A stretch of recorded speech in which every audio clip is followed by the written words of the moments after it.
took the night shift at a 24-hour convenience store just off the highway, mostly because it was quiet and the pay was better than I expected.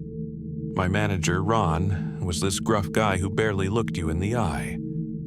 When I interviewed, he said, "You'll be fine as long as you don't mess with the freezer or answer the phone after 2:13 a.m. I laughed, thinking it was a weird joke.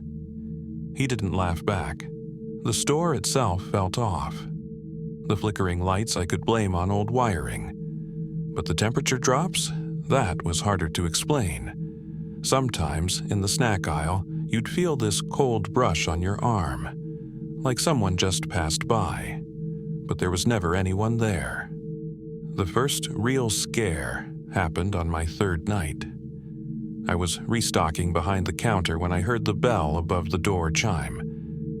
I stood up and said, "Hey, welcome in." No one responded. The door was shut. I checked the cameras.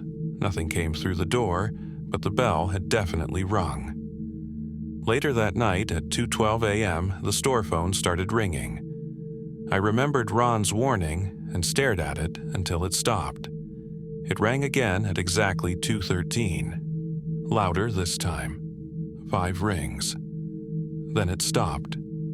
On the 6th night, things escalated. I was mopping when I heard laughter, low, raspy, and coming from the back freezer. I crept toward it, the mop handle shaking in my hand. The door was slightly ajar, even though I never used the freezer. Inside, there was fog rolling out onto the floor, and the light inside was flickering like it was struggling to stay on. In the corner, I saw a shape. Tall, thin, just standing there. Not moving. I slammed the door shut and shoved a crate in front of it. When Ron came in the next morning, I told him everything. He didn't look surprised. He said, "There was a guy years ago. Worked the overnight. Locked himself in the freezer during a robbery. They found him days later, frozen solid, hands all bloody from trying to claw his way out." I asked him why the phone rang at 2:13. He said, "That's the time they marked his time of death." I quit that same morning, but sometimes when I drive past that store on my way home, I still see the freezer light flickering through the window.